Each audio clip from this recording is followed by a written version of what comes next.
American Express Jersey Assurance is here to help fans. Listen to this.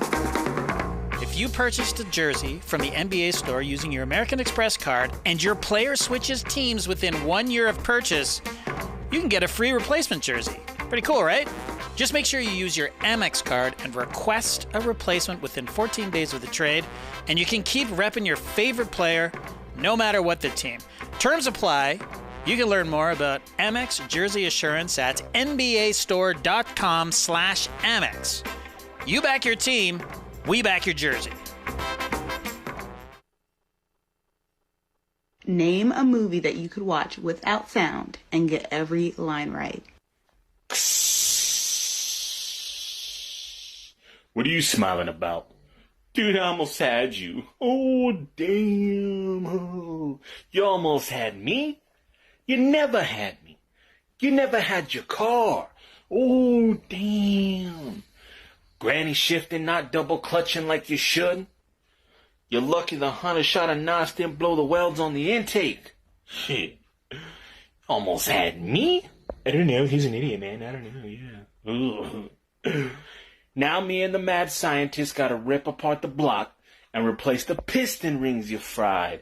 Damn. Oh, my God.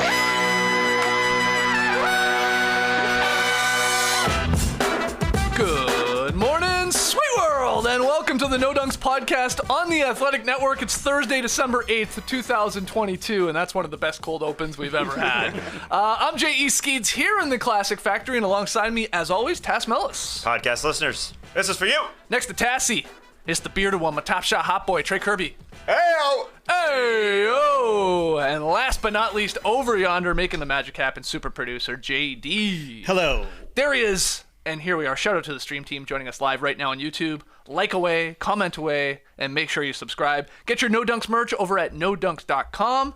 Send in your questions and comments to nodunks@theathletic.com. You can tweet them in at NoDunksInc. And before we get into the NBA action from last night, wonderful news in the basketball world. WNBA star Brittany Griner is free and has been transferred to U.S. custody after a prisoner exchange coming home for the holidays. So that's great news. Free BG till it's the other way around. There you go. BG free. There you Great go. stuff. All right. So we are pumped up here. Let's touch on some of the games. There was a lot on. We're not going to get to every single one. But we start with Fontecchio. Who? Yes. Simone Fontecchio, I believe is his name. The Italian 27-year-old rookie helped lift the Jazz past the Warriors in a shorthanded matchup. There were so many guys missing in this game. But it got wild, Tess, down the stretch. We're so lucky that you go to Italy every year, so we have you to pronounce Simone Fontecchio's name. Yeah, I believe I said What that. a name, baby.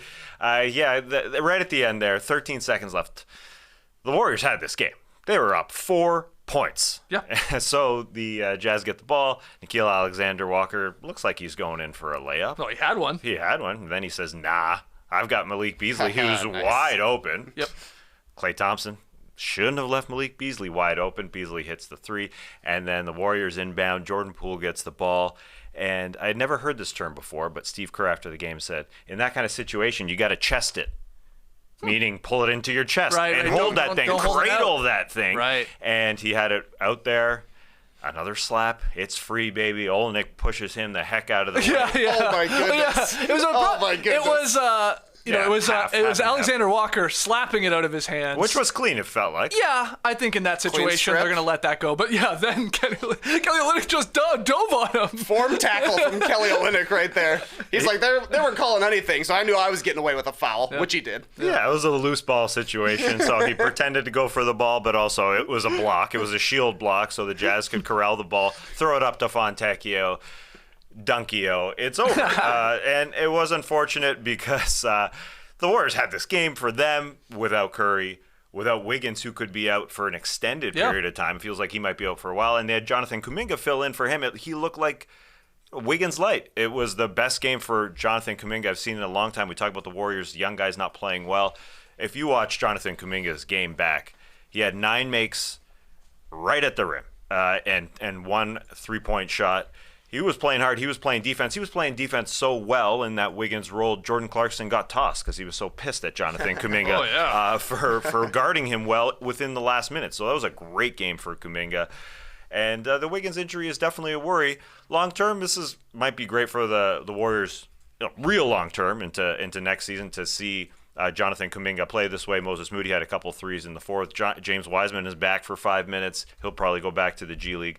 But just a wild finish. A wild finish in Utah. Wild finish. What do you tell your kids, Trey Kirby, when it comes to basketball? What do free throws do? They win games. Win games. And because they split a pair 2 times, right? Kuminga only hitting 1 of 2, and who else was it that went to the line? Poole, thank you. The best free throw shooter in the game last year. Otherwise, it's a 5 or 6 point lead, and this probably doesn't happen. And they probably eke out the win despite missing all these guys. But any thoughts on the wildness there in Utah in the Purple Mountain jerseys? Yeah, I don't think Klay Thompson is going to like the tape on this one when he watches it back, because he also had a turnover on another inbounds play a little earlier in the game, but Warriors ended up dodging a bullet. I think it was Fontecchio who missed a 3 on that one, maybe got blocked or something like that. I like that they were calling him Tech afterwards. Yeah. Nice little short form nickname there. But here's an end of game hack for NBA players and teams. Always tell the ref that you're not going to foul, because then you can just hack away. You can hit players' arms as hard as you possibly can, and they ain't going to call it because you said, hey, I'm not fouling. We're trying for the steal here. You'll get away with 1 foul. What a wild ending, though.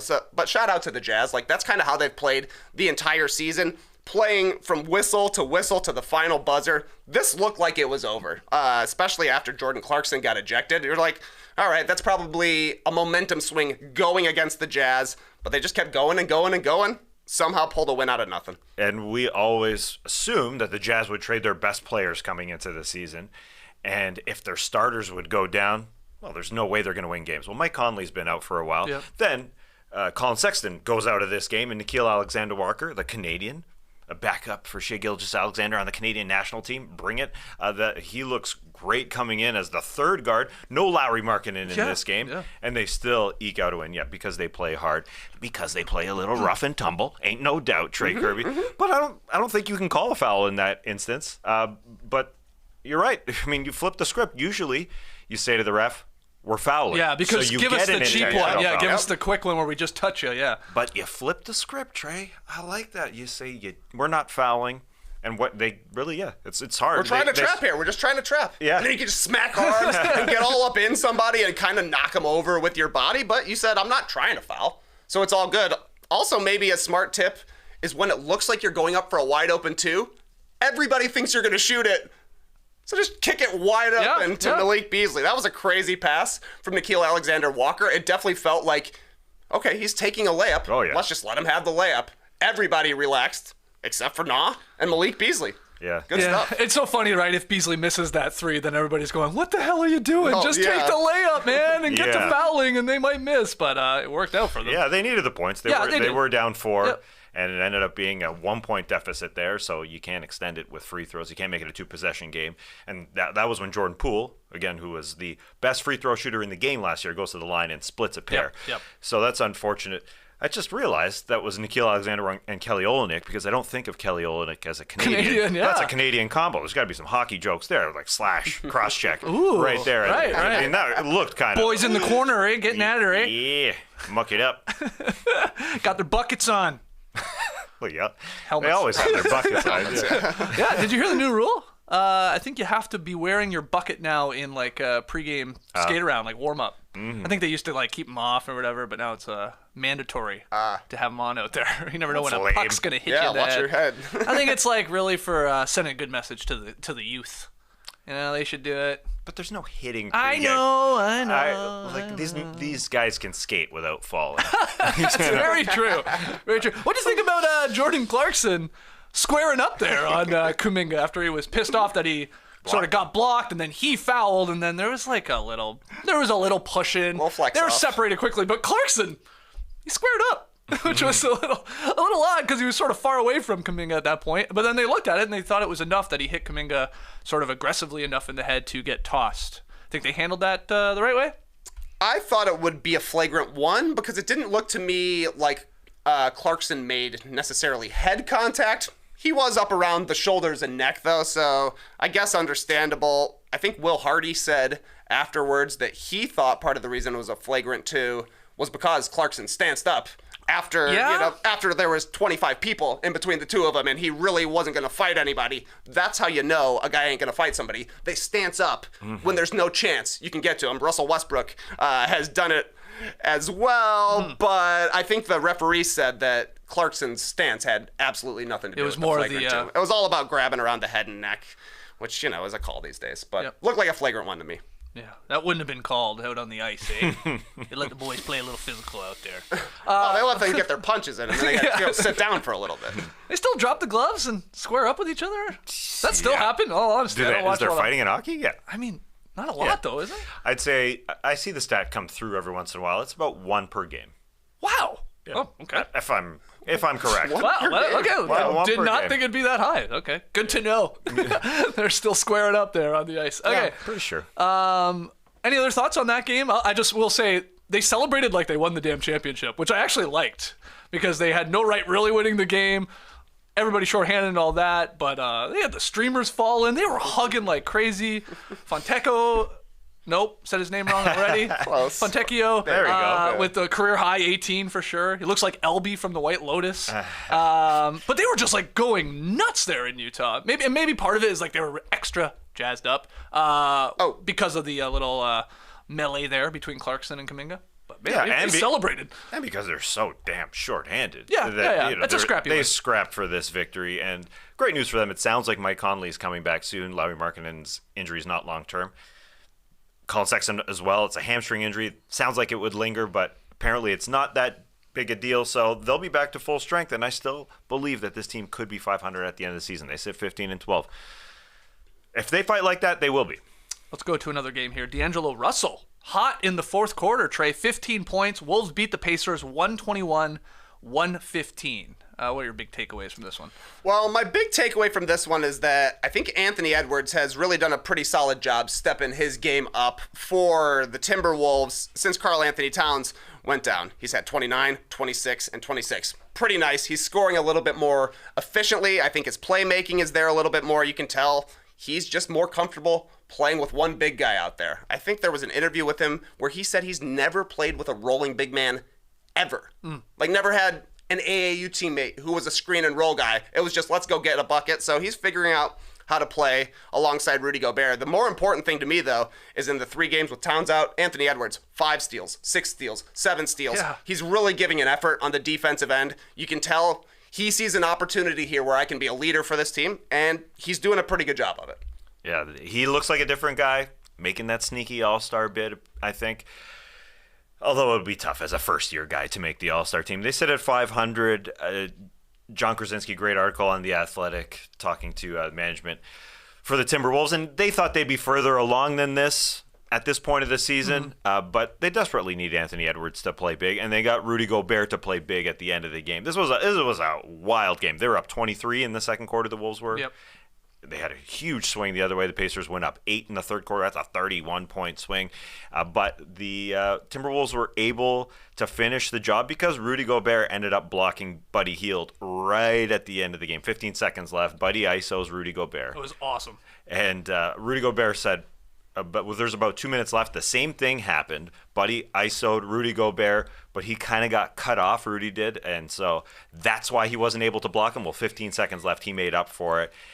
And the crowd was chanting, Rudy, Rudy, Rudy, as he blocked him, and they sealed the game. And he took off his jersey and he laid it on the coach's table. That was a different movie. That's a different movie. Yeah. What do we got? We got White Lotus so far. Yeah, I'm going to try and do a lot of just television and movie references in today's show. So buckle up. Buckle up. That's from a movie. Hey, come back to me, JD. Keep the change, you filthy animal. Is that from a movie? Yeah. That's from a fake movie inside the movie. That's movie Inception. Also a movie. Anyways, I was really excited to buckle up for this game. I'm excited to see Pacers, anybody on my Apple TV menu. And that's a nice change. I think that's just a pleasant. I'm excited to watch this Pacers team. They now sit at 13-12, even though they had a terrible road trip. They're 2-5 on the road trip. it kind of leaves them in a good spot to go in whatever direction they want, sitting at 13-12. And I know we all talk about Miles Turner. Miles Turner is the guy that they could trade. But he's way younger than Buddy Hield. I think Buddy Hield, who's going to be 30 real soon, could be Wait, is he real 30 Yeah. or is he 31 or what? Yeah, Okay. he's 30, like, non-movie 30, reality 30. I think. I don't know how old he is, but he doesn't fit the Pacers timeline at all. Well, Miles Turner sort of does. He had 7 threes in this game, a really good game until he was blocked by Rudy Gobert. And Tyrese Halliburton came back, speaking of the All-Star game, from a sore groin. Is this a real All-Star bid for Tyrese Halliburton? It's got to feel that way, but it feels that way. But he had a really good game coming back. I don't want this to be some fake All-Star bid for Tyrese Halliburton is what I'm trying to get at. He had 26 and 15 assists, 6 directly to Buddy Hield. So those two guys work well. I'm just interested to see what happens with this Pacers team going into the All-Star break. And what about the Wolves? Should they just start trading or looking at possibly trading Karl-Anthony Towns now? I mean, I say that jokingly, but there's some truth in that. There's a truth in every joke. That's a movie reference. It's not. They probably said that. Somebody said it. So they're at 500. You think they're... I don't know. The composition of the team maybe just makes a little more sense. Like Rudy's 16-21, 3-2, the game-saving block with Ant, the way he played. D'Angelo Russell had a really good game. This is a big part of this win. I mean, you never really know what Russell you're going to get. He has these quarters where he takes over, and then he has duds for a game or two. But I don't know. Towns is a talent. He's incredible. He considers himself the greatest big man shooter of all time. But, if you're moving off anybody, you're getting a hell of a return for a guy like Cat. I think even, when he comes back from injury. So I doubt they do. Oh, they're going to give it more time. Yeah. And probably you should. No doubt. But, Anyway, all right, next game. Siakam scored 25 points. Raptors just destroyed the shorthanded Lakers. I mean, no LeBron, no AD. Yeah, you wanted to talk about this one. I was surprised. What notes you got from this? Well, you got to be pumped if you're a Raptor fan to see Fred VanVleet looking somewhat like himself. He had 25 in this one, and I always love a good Fred quote. I like Fred in the locker room after the game. He's a straight shooter. He doesn't mess around. He'd be the straight shooter in any movie. In a Western. Yeah.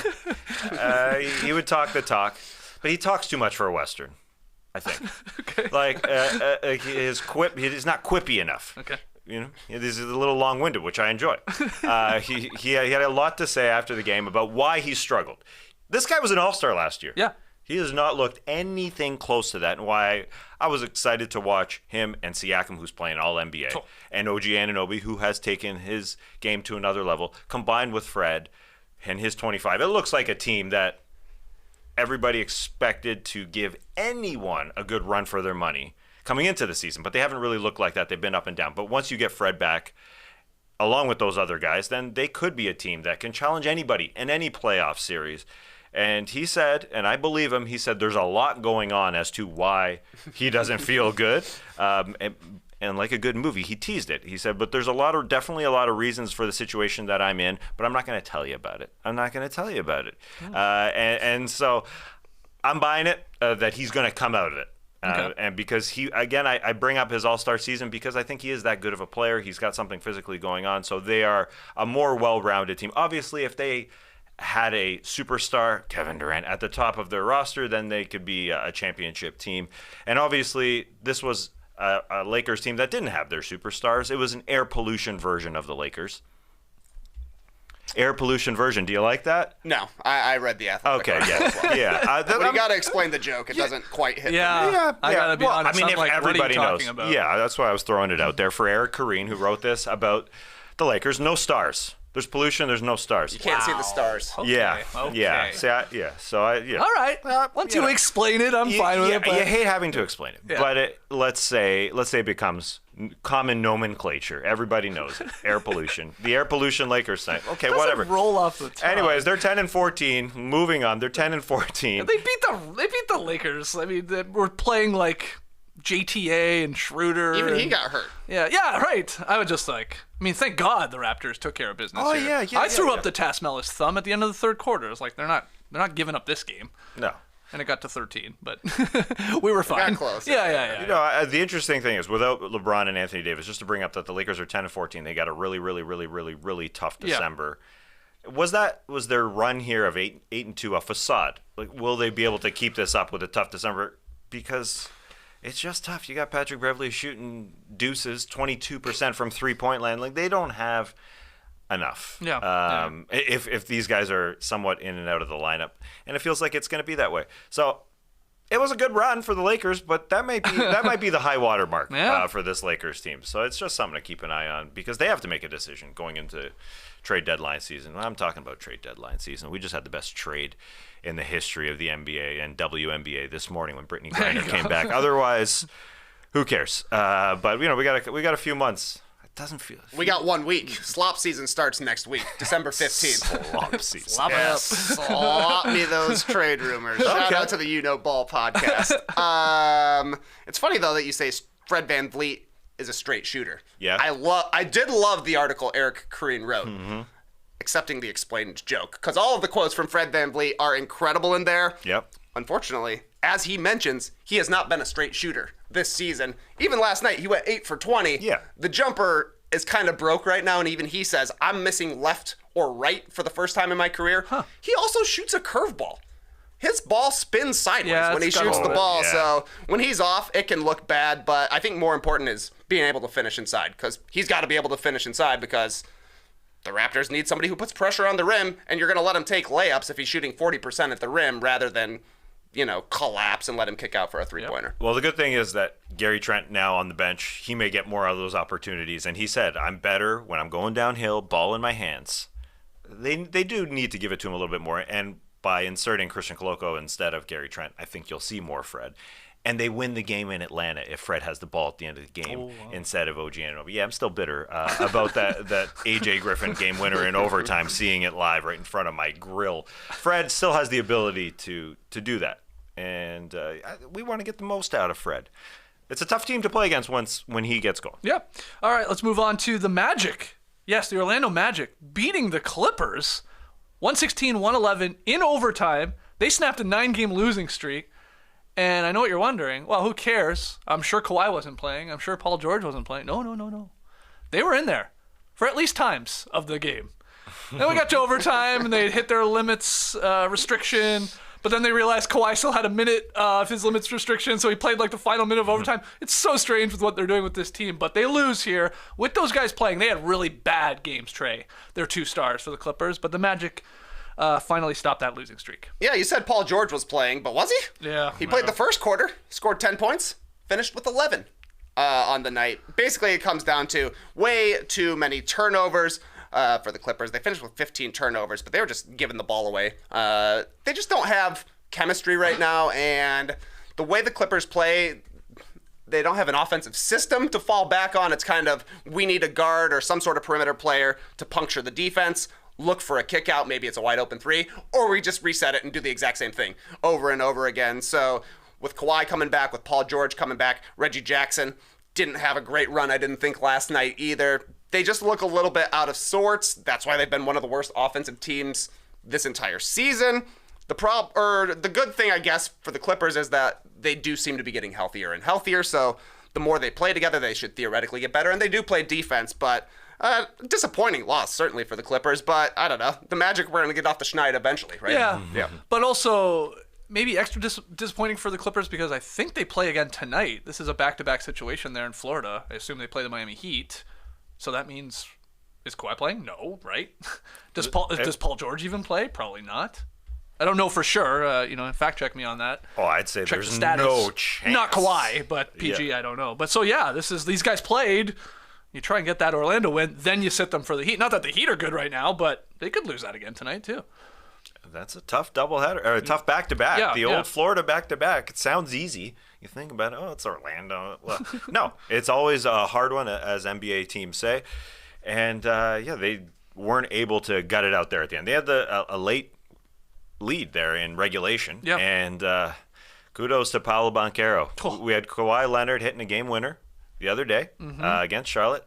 Bounce into his spot against McDaniels, no problem. Swish. But Paolo Banchero, that big boy, he's obviously great on the offensive end, but he forced Kawhi into an air ball with 35 seconds left. Then Paul George couldn't hit the shot at the end of regulation. And, I'm excited to see the Pacers on my docket. I am excited to see this 6-20 team, the Orlando Magic, also pop up. They're pretty fun, even though they stink. They have so many big bodies to throw out there. It is a weird and wacky team. They could start like 9 guys, even bigger than the Raptors. The Raptors start 18, 6'9" guys.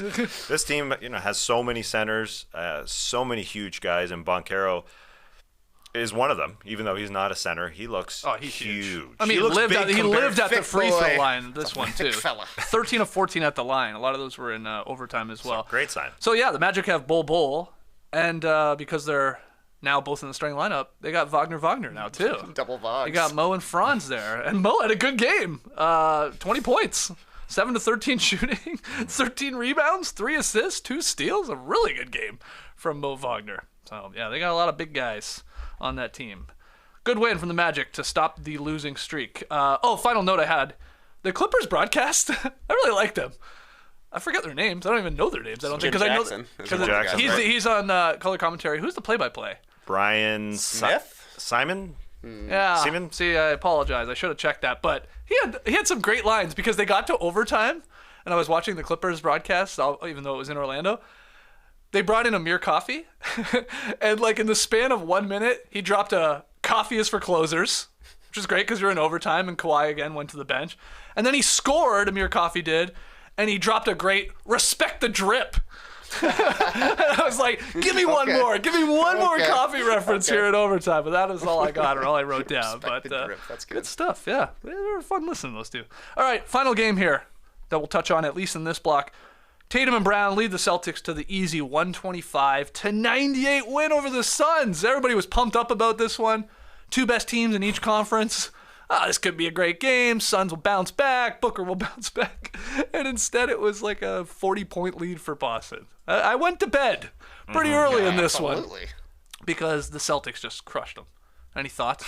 I mean, I don't even know what you want to say at this point. Probably from the Phoenix side of things, but I saw Joe Mazzulla had a quote afterwards. He said, "Phoenix is a great team, and I thought the way we played showed the respect we had for them." Totally. They said, this is a potential finals matchup here, theoretically.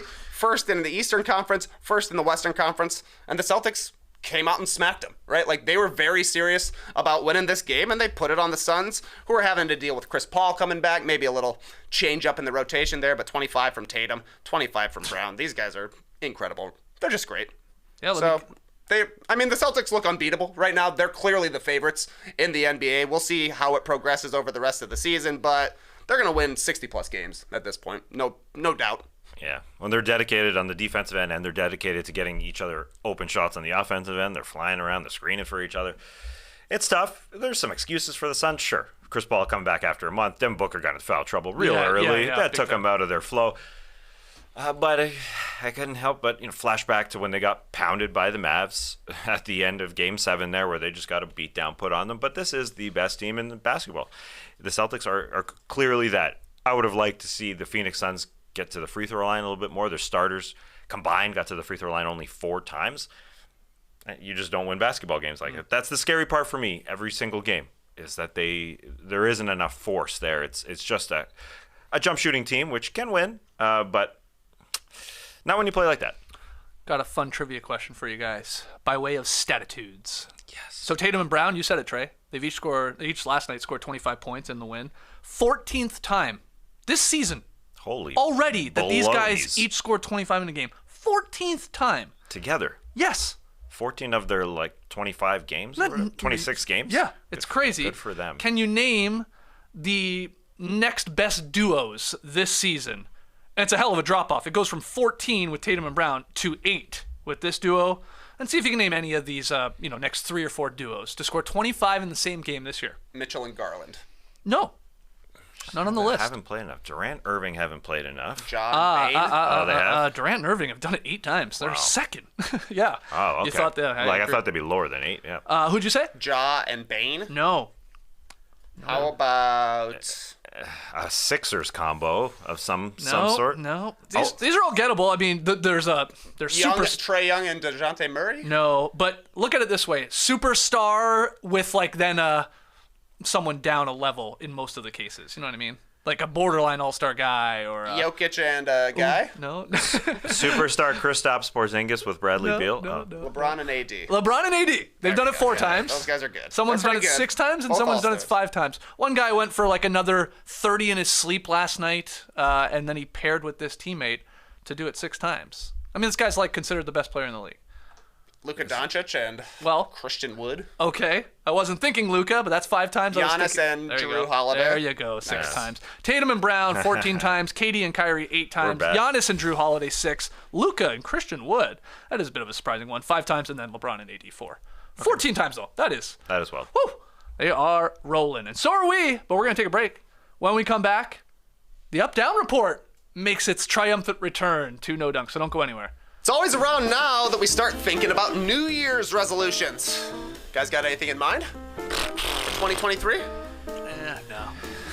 Already perfect? Walk more Walk more.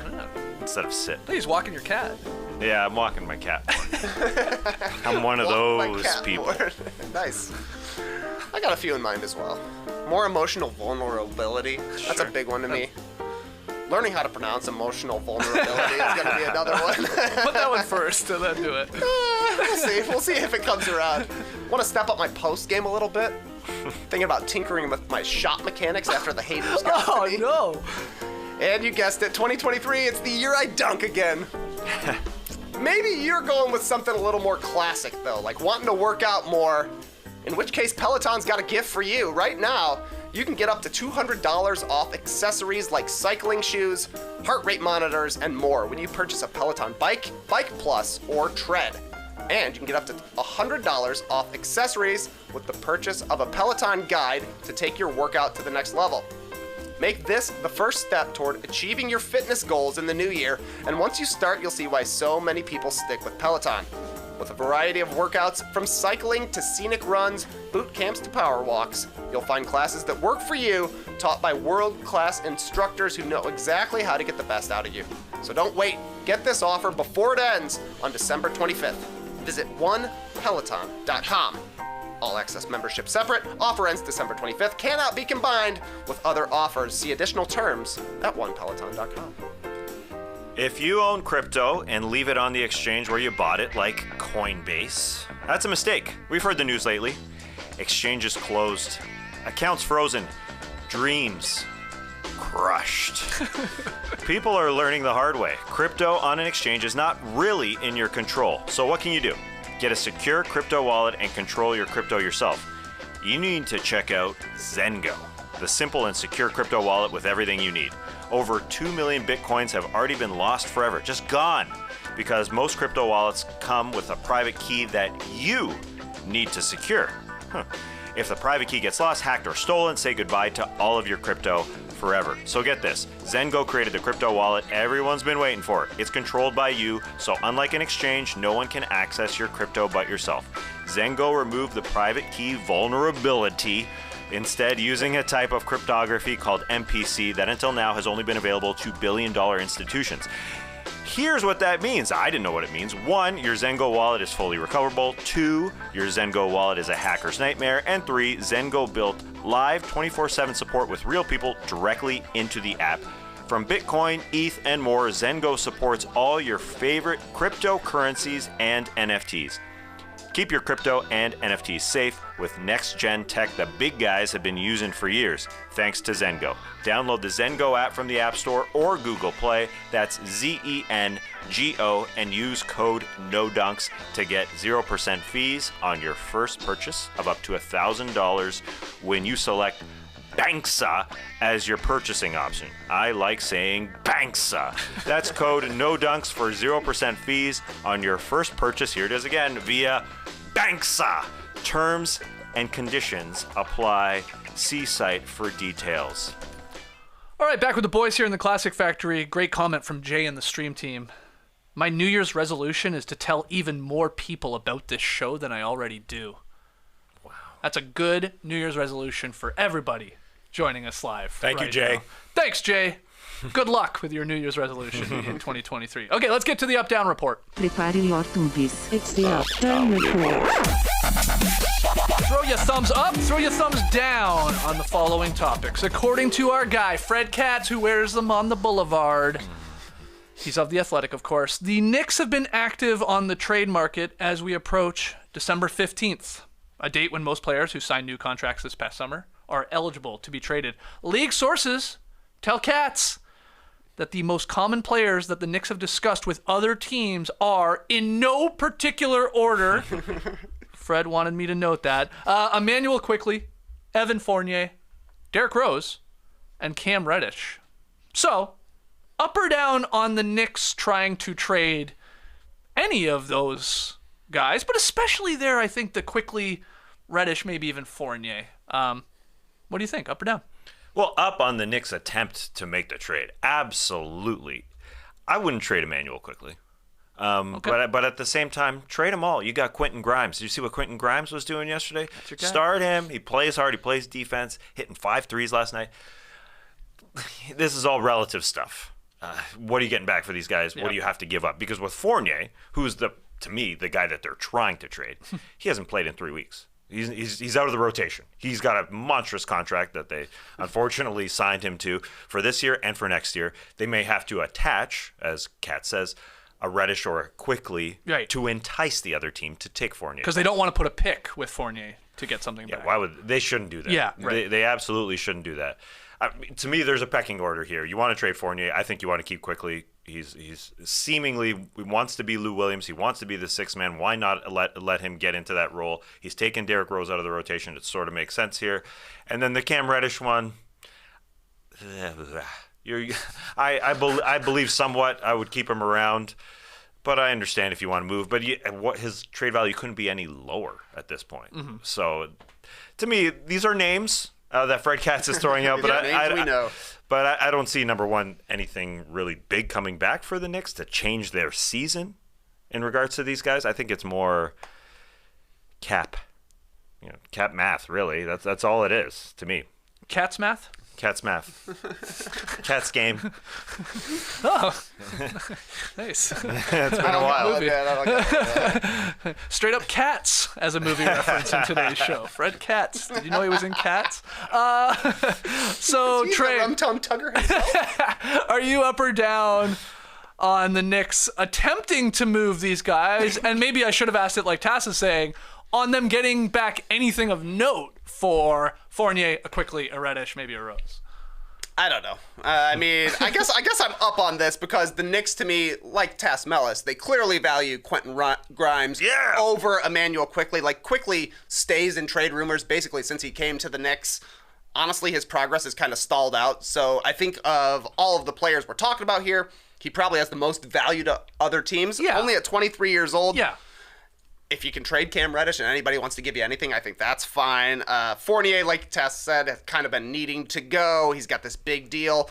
And once they signed Jalen Brunson to his big deal, it kind of limits like the upside of Emmanuel Quickley. So I think Fred mentions here that this is basically about kind of just clearing out the team. And, you know, there's just not enough minutes to go around. Yeah. So, yeah, if you can bring something back, I think it's fine. To attach like an expendable contract to a bad one so that things look better going forward. Yeah, Katz did point out in that article that the Knicks over the last couple of years have been like first to the trade deadline dance. You know, they show up early. During team president Leon Rose's first season at the helm, they acquired, remember, Derrick Rose in early February. So that was the weird scheduling of that season. That was a couple months before that 21 trade deadline. And then last year, it gave us an emergency podcast, for crying out loud. The Knicks kicked off the league's trade slate once again, bringing in Cam Reddish about a month before the deadline. So will the Knicks once again, under Leon Rose, try and make the first deal here, especially once we hit that December 15th slap it up style deadline? We'll see. I know they ain't getting back a first-round pick for the one they gave up for Cam Reddish. No. That's what they gave up. Ooh, boy, oh boy. First round pick, I know. Wasn't a good one. I know. Wasn't a good one. But Kevin Knox to the Hawks for Reddish. You'll be happy with a second round pick at this point, unless he's involved attached to Fournier or quickly. And he has dropped out of the rotation right now with Tibbs, who is constantly moving it around. And last night, the rotation worked against the Hawks. They were pretty dominant. They look like they've got that perfect mix right now of a guy like Grimes, only take 3-point shots, sort of get out of the way, play defense alongside R.J. Barrett, Jalen Brunson, and Julius Randle, and then quickly coming off the bench. This is just about them cleaning up their mess. Really. That's what it is. And the guys who I'm sure are expendable really are Rose and Fournier. Yeah, the reddish one, I don't know. I still got love. Why? Why? Because he's got skills. Obviously, he doesn't put it together all the time. But what are you getting back for him? So what's the point, really? Sure. He's sort of a dime a dozen. I mean, he can score. He's shown that, but he gives it all back. I mean, when he wants, he could be a really good defender. It just doesn't happen all the time. Who believes in Cam Reddish more, Tass Millis or my buddy Grish? Your buddy Grish, our buddy Grish. That guy loves him some Cam Reddish. Yeah. They should trade Cam Reddish to our 7-year-old basketball team. We got practice tonight. Maybe Cam will be there. We're willing to throw in one of the twins. Take your pick, Andreas or Zara. We'll throw in a Javid. He does some work on the boards, and that's our final offer. All right, call us. Not doing it. No. No? Who says no? Who says no? David. We're literally asking, would Grisham trade one of his kids for Cam Reddish? We're going to find out how much he likes him. Yeah. Well, you brought up Julius Randle there, Tass. Let's move to our next one. He had 34 points, 17 boards. He was a monster last night. The Knicks capitalized on another Hawks injury to coast to the 113-89 victory in MSG. Atlanta lost to DeJounte Murray 3.5 minutes into this game, left ankle injury. They're already without John Collins, already without DeAndre Hunter. Hawks were down 28 points, their 5th loss in 7 games. This is on the heels of the tensions rising there between Nate McMillan and Trae Young. It's not good here in Atlanta right now. So I want to know, are you up or down, TK, get us started, on Hawks coach Nate McMillan surviving the hot seat here? Surviving for the next month, for the season? The podcast. Yeah, I joked last night that you watch, he'll be fired 20 minutes after we stop recording today. But what do you think? I mean, maybe DeJounte Murray and all the rest of the injuries gives him a little bit of coverage here, but I'm down. That seemed to me a pretty clear, we are tuned out performance from Atlanta last night. To lose like that against the Knicks, who are, a fair team, a fine team, to get completely smoked, especially with Trae Young coming in wearing his King of Broadway sneakers. You gotta show up and do something there. And also, I think it's also a strike against Nate McMillan that, we're not talking about Greg Popovich here. We're not talking about Brad Stevens in his heyday. Nate McMillan is one of several coaches who is a fine coach. So there's no impetus to have to keep him around, I don't think. He's going to be the guy that's building out your culture and this kind of stuff. He definitely helped turn the team around after Lloyd Pierce was fired, so I don't know. I can't imagine that he sticks around for a whole lot longer. I think he's going to get some time here. Oh, they got smacked. Absolutely smacked by a Knicks team yesterday. I will give him the DeJounte goes out there playing a totally different style again, and Nate can't make the threes. I mean, they were just bad out there. Bogdan was 0 for 10. Griffin was 1 for 8. They shot 16% from three-point land yesterday. So it was a terrible night. Trae unfortunately didn't show up.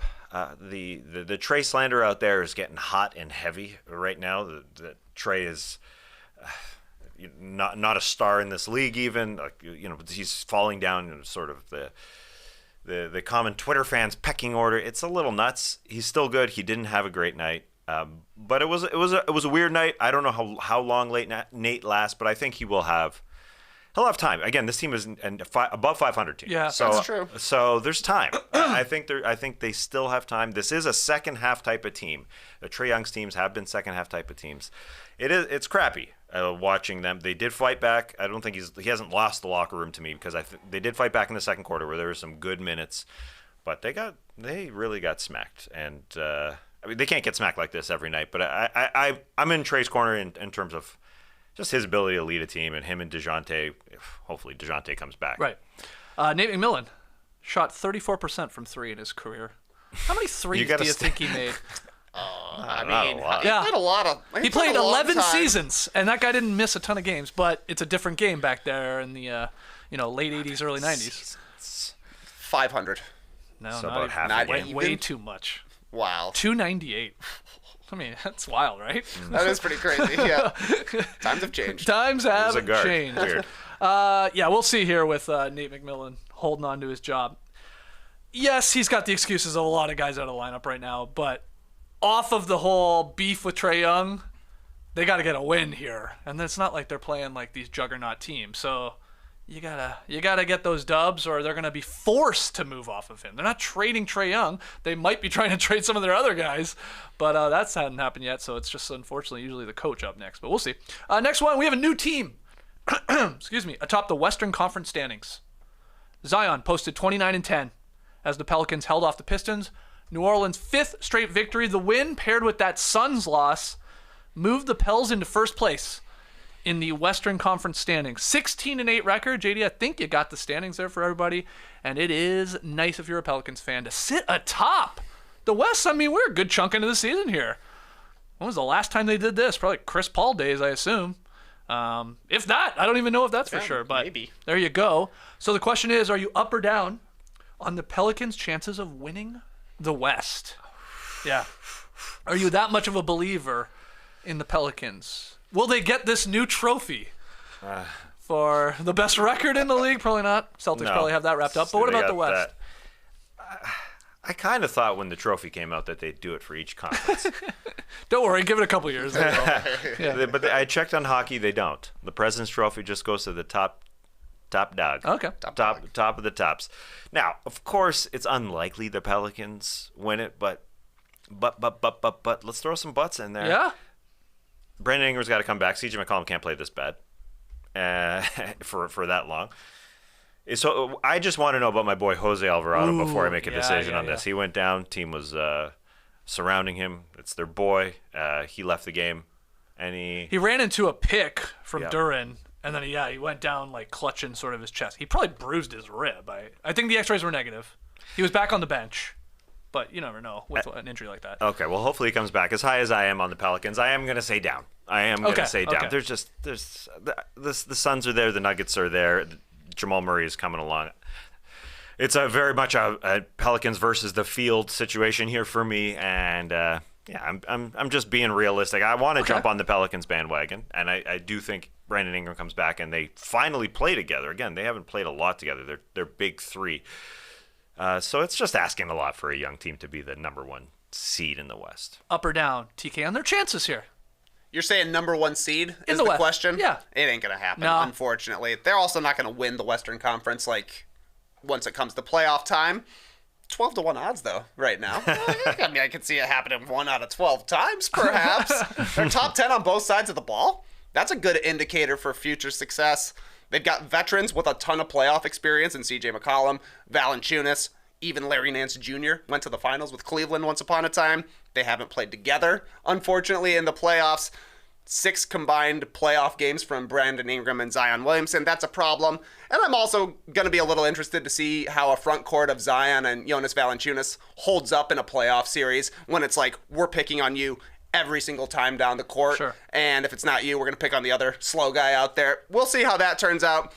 But they're impossible to beat in the regular season. They're not a gimme game at all. And the way Zion's playing right now, he's plus 12,500 for MVP. That's a good That's bet right some there. value. He could potentially win MVP Wow, if that they was go on a like- 21 game win streak or something. That was like 3,000 before the season. It's gone up like crazy, which makes sense. Well, yeah, because there's so many Luka other- looks so good, because Yeah, Tatum yeah. and the Celtics are running away. Great Jokic, odds. Giannis. Nice odds. But yeah, I mean, Don't bet. Nice they odds. win the West. They're within striking distance of a Celtics record. Let's just say, hypothetically, Zion's going to be the guy. I mean, wow, that's crazy, the odds there. You brought up picking on. Did you see what happened last night? Pistons were physical with Zion. Like that, you're seeing this more and more. Try and be physical with this guy who's like a monster, pulling him to the floor and stuff like that. Najee Marshall had enough of it last night, though. I like this. He was assessed a technical foul for sticking up, basically, for Zion Williams, because he got pulled down. I think it was Corey Joseph, wrapped him up, and he's like just sort of dragged him to the ground. But Marshall came. He didn't come screaming in, but he came in and said some things and did some pushing. Like, that's our guy. And they talked about it after the game. Like, Willie Green loved it.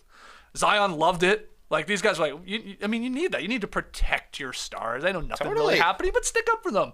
So that's awesome. And then there's a funny video from @ProPelsTalk. Someone, I don't know if they took it or they saw it somewhere. It's someone sitting courtside, so it's a really great shot. And it's Najee Marshall explaining to the referee after the technical was assessed, I guess, what's going on. He says, you can hear him say, if I hit a ref in the face, you're gonna come over there, right? I'm protecting my guy. So he's like trying to tell the referee, flip this around. If I punch your ref buddy in the face, you're gonna stick up for him. So I'm doing the same thing for Zion. I thought that was very funny. Very nice. Very nice of him. If I ruffle Ed Malloy's hair, you're gonna stick up for him. Yeah, I should have made that clear. I didn't mean win the Western Conference as in get to the finals. I meant more. Could they have the number 1 seed in the Western Conference? Are they that good with your Grizzlies and your Nuggets and your Suns still, despite a couple losses here? And do the Warriors go on a heater? Who knows? Riddle me this, Skeetsman. Yeah. Will the New Orleans Pelicans host a first-round playoff series this year? Because I think we all agree they probably won't finish with the 1 seed. No. But will they be in the top 4? Right now, Pelicans, Suns, Grizzlies, Nuggets. That's tough. Teams you would think maybe would get in the mix. Dallas and Golden State. I kind of think that's really about it. Maybe the Clippers, but I don't have a lot of faith. You know what? I'll say yeah. I think you're right. Yep. I think they could be a 4-5. The Big Tasty and the Big Easy hosting a big game 1 in the first round of the playoffs. Big Honey himself. That's right. A lot of bigs. That's right. Yeah, sure. Why not? I do feel like they're like a really good regular season team. They're proving that because all their main guys, star guys, are like in and out of the lineup, not really playing together all that much, and they keep racking up wins. And they're hottest team in the league right now, basically along with the Celtics. So. And they've got a veteran vibe to them as well. Like the way they were able to deal with the Suns last year in the first round. That was a really tough series without Zion Williamson. They went to 6 games. They fought every single game. And so I think they don't feel like kids, even though they've got the vibe of the Memphis Grizzlies last year. Here comes their superstar in Zion versus Ja, their first playoff, hopefully, position here, first playoff run. They still, like you mentioned, all those old guys beside them, all the veteran guys, and they play just really tough. Now, they were 11-8 not too long ago, and now they're 16-8 all of a sudden because they had a 5-game win streak against teams that they should beat. OKC, a beaten up Toronto team, San Antonio, the Pistons. They beat Denver. Yep. So the thing is, some good wins, like you said, though, when they do have McCollum, Brandon Ingram, and Zion together, they play really, really well. They haven't had that a lot. Only 9 games where they played 20 minutes together. So that's half their games. And I think they will gel. The recipe is good. And again, CJ McCollum can't play as bad. he can't, but he's sort of out of that point guard role now. Mm-hmm. And I think that helps. It's just too much for him. Zion's the point guard on this team, really, when it comes down to it. So they've done it really well. This is early. This is earlier they're ahead of the game. The Wolves, they're behind. The Pelicans are ahead of the trajectory that we thought. Final one here in the Up-Down Report. Yesterday, the NBA unveiled its newest designs for some of its end-of-season trophies. Now, we slipped in this news earlier in the week about this new Maurice Podoloff trophy, which is the new award going to the team with the best record in the league after 82 games. But we got a bunch of new designs here. They all look pretty similar. Besides that one that's going to go to the best team record, we're showing it to everybody on YouTube right now. We got the Twyman Stokes Trophy, Teammate of the Year. Joe Dumars Trophy for sportsmanship. The Red Auerbach Trophy, that's now been renamed. That's the Coach of the Year. Executive of the Year Award is that, pyramid on the end. Iconic pyramid. Iconic 5-sided pyramid. That's right, yes. For all 5 players reaching to one goal, the apex. Yeah. Iconic. Up or more down? More than 5 players on a team. Yes, I know. Up or down on these redesigned trophies for these end-of-season awards, and in some cases, Trey, renamed trophies. What do you think? I'll give you one of each, Skeets. I'm an up and a down report on this. Number 1, I prefer statues to glass shoes. Statues look cooler. Like, it looks much cooler holding up a statue of a basketball player than it does a piece of glass. Yeah. But the thing I do like is that now that the MVP trophy doesn't have a name, it's going to be renamed for Michael Jordan, which it should be. So that's my take. Okay. I'm glad that they no longer are naming the MVP trophy after an executive, and it will soon be named after a player. All right. And you think it'll be MJ? It should be. Yeah, I guess you can only argue with like Bill Russell already has his own award, Everybody else has a trophy. except Kareem. He has the Social Justice Champion Award. Oh, I forgot about that one. Okay, then it's MJ. But what do you think of these designs here? And do you agree with Trey? Like this, these glass things. It looks like I don't know. It looks like you could put some wine in it. I think they look like vases. Yeah, I know they. right. Yeah. So I like a base on mine. I like the Podolov Trophy for the best team record. Yeah. Why not throw something on there? Even the base just gives it something. Now overall, why not make trophies? Why not? Right. Because it's content for us. It's content for the league. I can't wait to have a 30-minute debate about who should win the Joe Dumars Sportsmanship Trophy when we get to March and April. Well, Don't confuse it with the teammate trophy. Well, I know. Very Different. Very different. yeah. Dumars, by the way, won the first ever sportsmanship trophy, and I guess that's why they're naming it after him. And he works for the league. Yeah, there's that too. Yeah. Okay, so you don't love them, Tass. Your thumbs down. I think man. it's. You can be I think thumbs it. down. I think it's a smart idea. Photo ops, let's have them, and let's for the league. It's smart. The Twyman Stokes press conferences in the past, I don't remember them. Now maybe I'm a bad teammate, but why not have a photo op with a, sort of a trophy where they're all uniform? That makes sense. I mean, the trophy design just could be better. I think that's all we're trying to say. I just don't love how they all look the same. They all too. look exactly They're the all same. the same except the little thing's been changed in the inside of this glass vase, as you called it. I mean, that's it. Yeah, I think they would have a little bit more gravitas, even if they look the same, upon a base. Yeah, but like, okay. All So about that base. the Coach of the Year trophy Tell that we me now about it. have, the Red Auerbach, which I'm totally fine calling after him.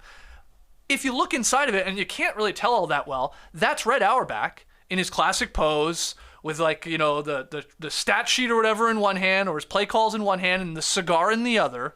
Uh-huh. But remember, there was an awesome Coach of the Year trophy where it was like basically that, right? It was I don't know if it was red, but it was a coach sitting on a bench, and I thought it like looked sort of cool. And so it's so similar to these other ones. It's like, So you want a unique one I across just the want board. them not to all look the same. I don't think that's asking for a lot. Well, you see what they tried to accomplish here, Skeets, is they tried to have a uniform look across the board while having their own identities within it. So you're saying you're telling me Yeah. you're telling me Red is sitting there with the cigar and the stat Yeah, sheet. he is. It's hard to see from here, but I think when we get into the press conference, when Taylor Jenkins accepts it or whoever accepts Will it, Hardy, yeah, yeah, sure. Will, that's the better one. Maybe Missoula, yeah. Yeah, we'll see a close up. I think we'll see. I think you're going to see a I think photo we'll of see them it. squinting at it, going, which one did I win? Oh man, are you? Did I win kidding? sportsmanship? Could a coach win sportsmanship? Why not? No, I mean, I don't know which one I won. I think Will Hardy's going to be photo opping with a cigar himself. He's going to be mimicking the Auerbach look. It should Hardy. come with a commemorative cigar, I think. Okay. Yeah, it'd be cool. You open up that case. There's one in there. Then make the award a good. humidor or something like that. Oh, JD zoomed in on Yeah, Red. yeah. It doesn't look Still good here. can't tell. Okay, that's pixelated. I think in real life, we'll be able to tell. All right. I'm just grumpy Gus here. Does it have? Temper Can boy. you put flowers in it? No, it's not. No, it's It's not not, hollow, I guess. All right. Let's hear from you guys with all of those in the up-down report. Thumbs up or thumbs down. Everybody here in the stream team dropping their thumbs. Watching later, let us know in the comment section. If you're listening, tweet at us at NoDunksInc. Let's take our final break. And when we come back, we got Pick'em results. And we've got a video off of something we talked about yesterday, which leads to Tweet of the Night. We'll be right back. It's the most wonderful time of bullshit. The holidays aren't all sleigh bells, mistletoe, and carols. They're also airports, shopping malls, and Karens. So give yourself the ultimate gift of a stress-free holiday with the Next Evo Naturals fast-absorbing CBD products. Next Evo's Stress CBD Complex gummies are clinically proven to have 4 times better absorption than standard CBD. No other CBD brand can promise that. They can't even dare to promise that. Next Evo does. I'm a fan of Next Evo Naturals, especially around this time of the year because the holidays actually do stress me out. I'm a pretty carefree, easygoing guy, but it is a lot of pressure, the holidays. And a lot of pressure in pleasing people, be it gifts or traveling to see people, and like all of this, it gets to me. And then I also have this weird thing, like we take a little bit of time off, and I'm not good at taking time off. I always feel like the NBA's going, we gotta keep going. Just slow down, man. Relaxed. Get some Smart Sorb in me. Next Evo Smart Sorb technology delivers CBD to your system in little as 10 minutes, and I need that because this ain't regular CBD oil, which works more slowly because our bodies, they don't process oil-based ingredients all that well, especially when you compare it to the water-soluble supplements. Smart Sorb upgrades CBD's natural absorption power. It's scientifically formulated to deliver CBD fast. Fox fast. Kipchoge fast. Who? Kipchoge. Oh, Marathon runner. okay. See, when you think fast, you think speedy, Bolt-like fast, right? You say Bolt, but why not a guy that can run a marathon in 2 hours? That's fast. That's damn fast. Still long, though. It's still long, but he's running faster than any of us can run a mile. For 26 of them. Yeah. Isn't that nuts? He'd lap me, literally. Man, hey, I'm telling you to go to a G League game and take that in live. Go to a marathon and see elite runners, men and women, run. Blow your mind. The only problem with it, you only see them for like 8 seconds, but anyway, it will blow your mind how fast they're running. It's truly amazing. But anyway, get Smarter CBD from Next Evo Naturals and get up to 25% off subscription orders of $40 or more at nextevo.com/podcast. Promo code NODUNKS. That's nextevo.com/podcast. Promo code NODUNKS. This show is sponsored by BetterHelp. When I went to vote in the Senate runoff election last week, it took a while. I got in line at about 7:40 a.m. and I spent about an hour in that library. But I had a wonderful shared experience. We were all in the same boat. We were all wondering if we'd make it to work on time. We were all moving around our meetings, doing whatever work we could do on our phones. I helped a guy who had his head buried deep in his phone keep his place in line because he was going to the back of the line. And I said, hey, come on over, bud. Come on over. Get your head out of your work there. He was very happy with me. Then we shared a little joke about using fake IDs. And he gave me a big pat on the shoulder when he left. Big pat. Hey, man, I wasn't expecting that. Scared him. It was an hour with a stranger, and it made me feel great, gotta be honest. I imagine that's exactly how it feels when you use BetterHelp online therapy. Life doesn't come with a user manual, but talking to someone can help navigate life's challenges. Or the challenges of navigating Georgia's voting system. Not easy. Therapists are trained to help you figure out the cause of challenging emotions and learn productive coping skills, which makes therapy the closest thing to a guided tour of the complex engine called you. As the world's largest therapy service, BetterHelp has matched 3 million people with professionally licensed and vetted therapists online. 100% available online. Plus, it's affordable. Just fill out a brief questionnaire to match with a therapist. If things aren't clicking, you can easily switch to a new therapist anytime. It couldn't be simpler. No waiting rooms, no traffic, no endless searching for the right therapist. Learn more and save 10% off your first month at betterhelp.com/nodunks. That's BetterHelp.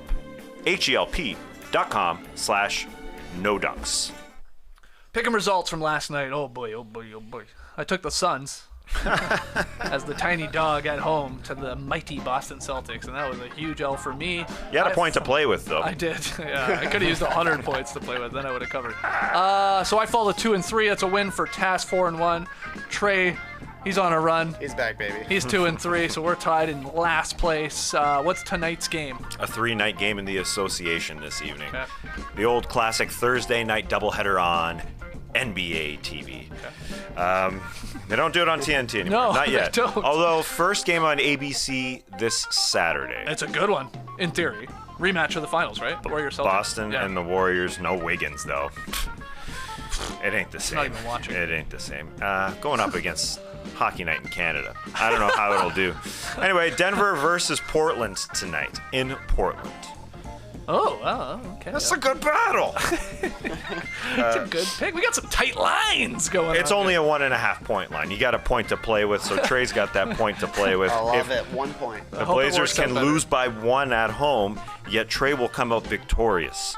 Now, if the Blazers win outright, of course, Trey will come out victorious. Yep. Now, if the Denver Nuggets win by 1 point, Trey will come out victorious. Yep. That's The Nuggets gambling. do not cover if they win by 1 point.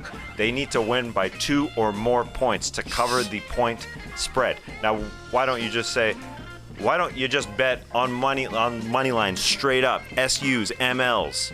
Well, the odds are different. That's how gambling works. Just to get into it a little bit more, the odds are worse if you pick the money line for the Denver Nuggets in this instance. Although, if you pick the money line for the Portland Trail Blazers, it's better than picking the point spread.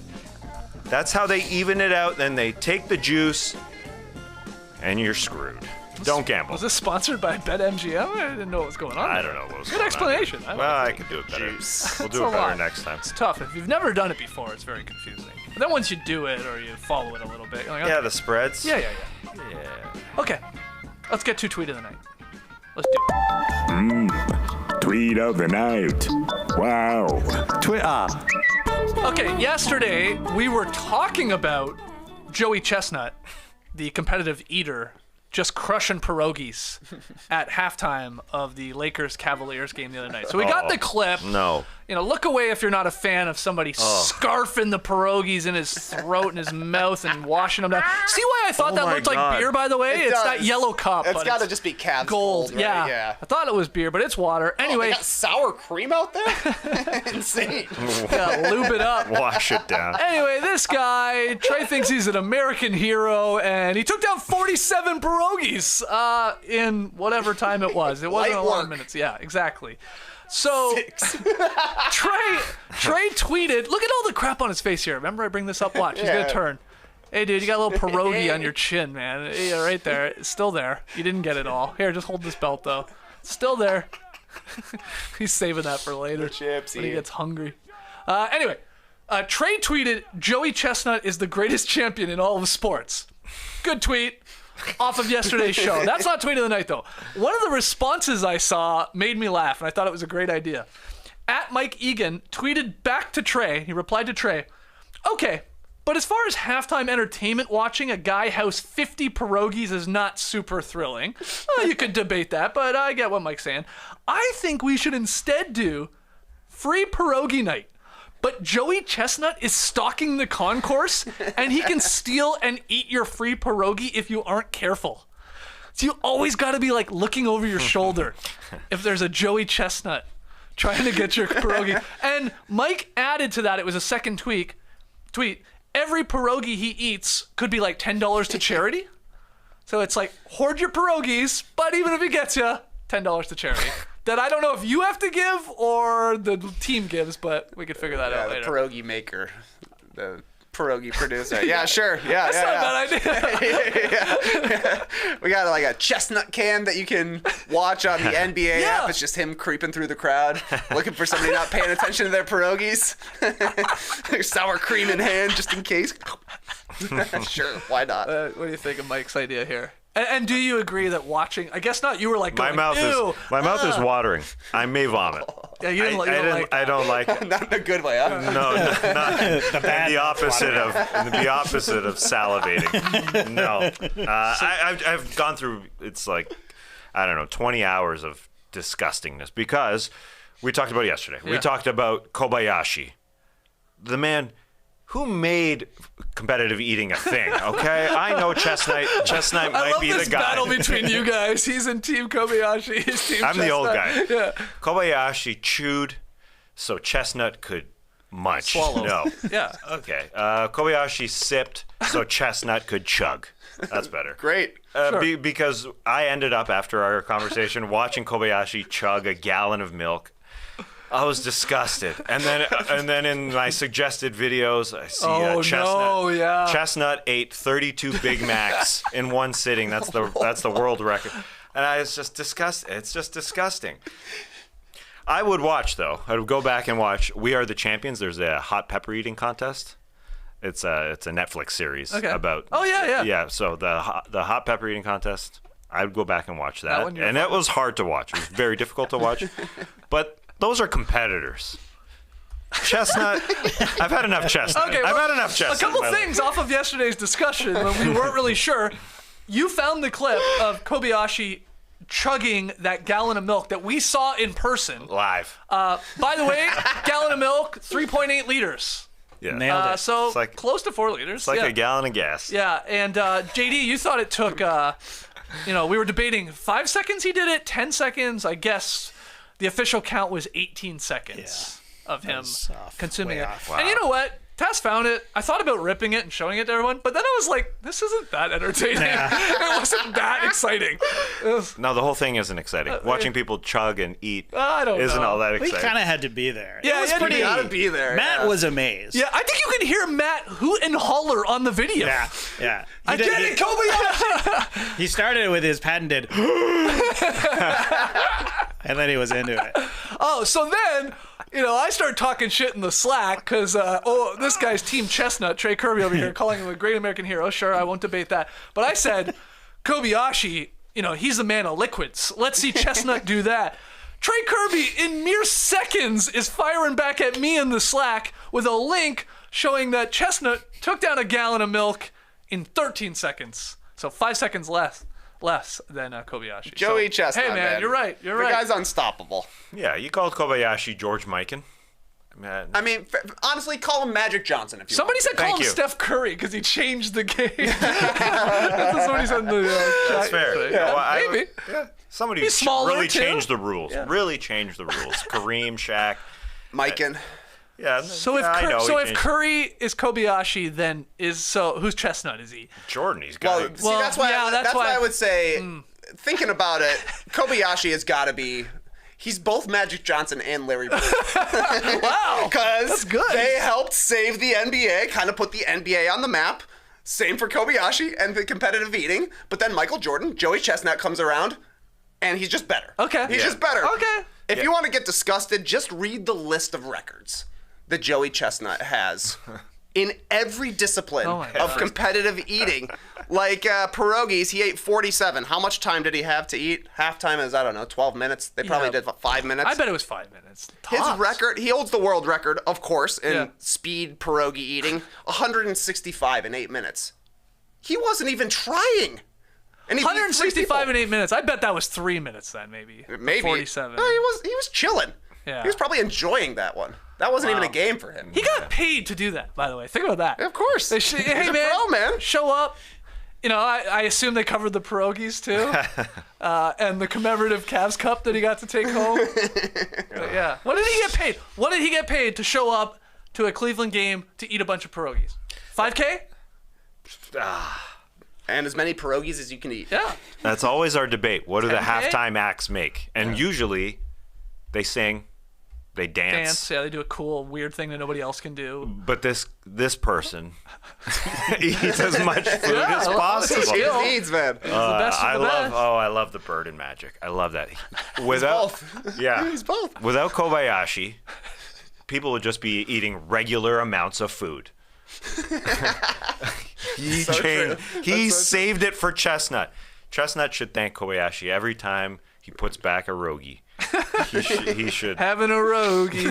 What's his record on eating chestnuts, I wonder? Yeah, what's the That's a food great he call. hates? Yeah, Like, what's like? probably Make some chestnuts, gags. right? All right, here's I don't know. I mean, this would be a great podcast. What's the craziest sounding one? How many pounds of poutine do you think Joey Chestnut ate in 10 minutes? Pounds? Pounds. It's measured in pounds. 4. Way more. I'm gonna say- way more. 20. Put me down for 12. 28 pounds of Yeah. poutine. And how long? 10 minutes. That's 2.8 pounds a minute. That's just nuts. A toddler. I can't even toddler wrap my head poutine. around that one. Yeah, it's hard to. Like, remember we got when we were doing our final show in Toronto, the Raptors mascot and the Raptors brought out like a steaming hot plate of poutine. That was So huge. hot. That was big. So Like, how much hot. did that That's one of my weigh? favorite just clips. Just the poutine. Oh, us trying to eat You poutine eating where it, it was you go, scorching hot.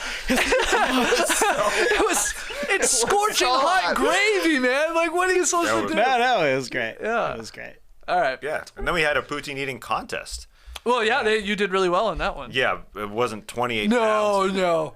A It wasn't pound, even a pound. maybe? No, I that don't- wasn't a pound. I think so. A plate of think it was poutine about probably a a pound. 17. It's heavy. It's gravy and fries and curds. That's got some weight.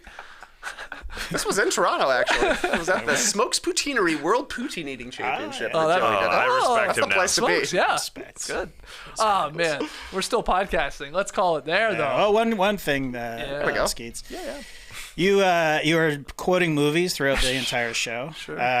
I didn't keep a tally, but I did like the Glenn Ross that you threw in there. I don't even know if you meant to do it. The coffee is for closers. Well, yeah. You did. Okay, cool. But buckle up, you said right off the top, and I was like, that's in so many movies. So I put Jerome to work, Oh, my God. and he didn't find them all, but he found some. So here they are. Buckle up, because here they come. Buckle up back there. Buckle up. Buckle up, Jimbo. Buckle up, bonehead. Sit down and buckle up. Buckle up, dear. Please buckle up. Buckle up. You might want to buckle up. Buckle up. Well, buckle up, Rupert. Buckle up, suckers. Buckle up. Buckle up. Buckle up. That's amazing. There you go, Jerome. Yeah. There's. Well done. Some of them were shows. There's some more shows. Hold on. You're Summer not telling shows. me Jerome went and clipped all of those. That had to have been already done. That on is YouTube. that's what the story we're running. Okay, great. I think he did it. Joey Chestnut, before he does any of his eating contests, you think he says, "Get in my belly"? Let's end with that. We got 2 new shows, no dunks related, coming up later this week. Today, 1 p.m. Eastern, live over on the No Buffs YouTube feed. We'll be recapping Survivor 43's episode 12, the second last episode, the penultimate episode of the season, and it was a banger. Oh my God, it was so good. There's so much to talk about. So that's at 1 p.m. Eastern. We'll flip it into a podcast. No Buffs. Search for that if you're a Survivor fan.